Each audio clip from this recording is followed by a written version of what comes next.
법무부 평안의 윤정섭 변호사입니다. 이번 동영상은 공무집행방해죄 한방의 정리 두 번째 시간입니다.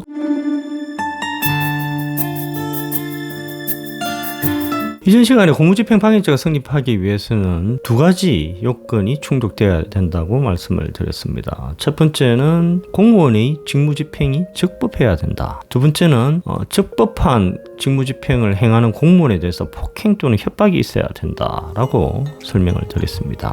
자, 오늘은 폭행 또는 협박에 관해서 설명드리겠습니다.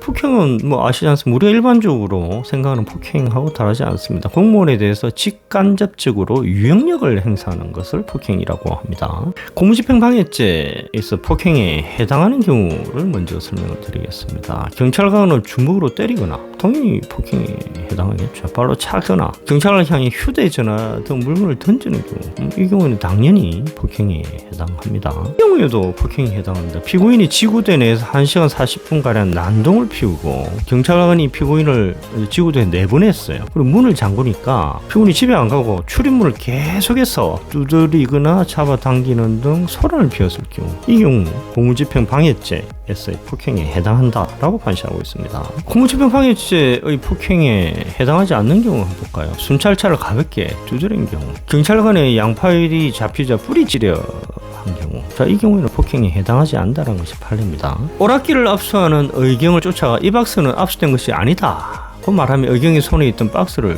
들고 가버린 거, 이 경우에는 폭행이 해당하지 않는다는 것이 대부분 판례입니다. 경찰관이 피고인에게 임의동행을 요구하자 피고인이 자기 집 안방으로 피하여 문을 잠근 후에 안방에서 면도칼로 앞가슴 등을 피를 보며 죽어버리겠다고 한 경우, 자, 이 경우는 자해죠. 폭행이 아니고. 그리고 공무집행방해 혐의로 체포된 피고인이 경찰서 형사과 사무실에 목재 사물한 모서리와 벽에 자신의 머리를 들이받는 등 자해를 한 경우, 이 경우에도 폭행이 아니죠. 다음으로 공무집행방해죄의 협박에 관해서 설명을 드리겠습니다. 협박, 여러분 아시는 그 협박하고 동일합니다. 공무원에게 공포심을 일으키게 할 목적으로 해악을 구제하는 것이 협박입니다. 해당하는 경우 볼까요? 순경에게 18놈들 너희가 나를 잡아넣어 소장 데리고 와. 이 경우에는 협박이 된다라는 것이고, 새벽 4시에 파출소까지 뒤쫓아와서 우리 집에 무슨 감정이 있느냐, 이 순사 새끼들 죽고 싶으냐, 이것도 협박이 된다라는 것이 대부분 판시입니다. 폭력행위 등으로 처벌받은 전과 수십 회에 이르는 피고인이 수사 과정에 저 인간은 내가 밖에서 죽이지 않으면 사람이 아니다, 이렇게 외칠 경우에도 협박이 된다라는 것이 판례입니다. 해당하지 않는 경우 한번 볼까요? 경찰관이 공무집행에 불만을 느낀 나머지 거짓으로 경찰관이 산을 팬다 이렇게 소리친 경우, 자, 이 경우는 거짓말을 했지만 협박은 아니다 라는 것이 판례입니다. 자, 이것이 공무집행방해 범죄의 양형 기준입니다. 예를 보면, 자, 공무집행방해 이렇게 나와 있죠, 그죠? 기본이 징역 6월에서 징역 1년 6월입니다. 감경을 하면 징역 8월 이하가 되는 것이고, 가중이 되면 징역 1년에서 징역 4년 이라는 겁니다. 이 말은 공무집행방해죄가 성립하면 기본적으로 징역 6월에서 징역 1년 6월을 선고한다는 겁니다. 감경을 하면 징역 8월 이하, 그리고 가중을 하면 징역 1년에서 징역 4년을 선고한다는 겁니다. 감경 요소를 볼까요? 폭행 또는 협박, 위계 또는 공무방해의 정도가 경미한 경우, 참작할 만한 범행 동기가 있는 경우에, 자수를 했을 경우, 또는 형사처벌 전력이 없는 경우, 처벌 불원 또는 실질적 피해 회복, 공탁 포함, 경찰관이 처벌 원하지 않는다는 의사를 표시했거나 또는 공탁 포함해서 피해가 회복됐을 경우에 감경 요소라는 겁니다.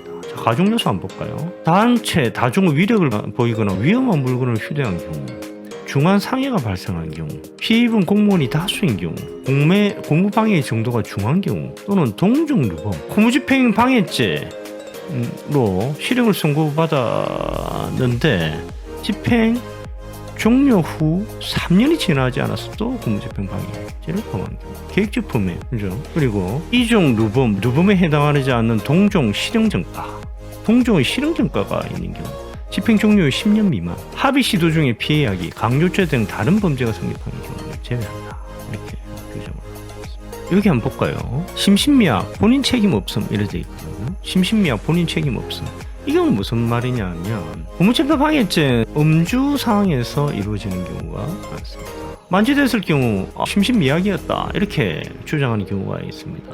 그런데 심신미약 주장을 받아들이지 않겠다라는 겁니다. 이게 공무집행 방해죄 양형 기준 상의 양형입니다. 공무집행 방해죄가 성립되면 형이 어느 정도 선고가 될까요? 2018년 논문 통계를 보면 실형이 약 한 30% 정도 선고가 된답니다. 평균 선고 형량이 10전 4개월이라는 것이고 집행유예가 한 70 정도 선고가 된다라는 거. 그러니까 벌금은 거의 선고가 되지 않는다라는 것이죠. 공무집행 방해죄의 선고 형량을 정함에 있어서 여러 기준 중에 양형에 미치는 두 가지 기준이 있습니다. 첫 번째는 동종 전과가 있느냐, 즉 이전에 공무집행 방해죄로 처벌을 받은 전과가 있느냐. 두 번째는 폭행 협박의 정도입니다. 그래서 경찰이 상해를 입었는가. 이 두 가지 기준이 양형에 영향을 크게 미치고 있다라고 볼 수 있습니다. 자, 마지막으로 당부드리고 싶은 것은 공무집행 방해죄의 경우 구속률하고 형량이 점점 높아지는 경향이 있다라는 겁니다. 위법한 공무집행에 관해서는 시민으로서 당연히 항의를 해야 되겠죠. 그런데 폭행 협박은 하지 않았으면 합니다. 자, 오늘 이 정도로 하겠습니다. 감사합니다.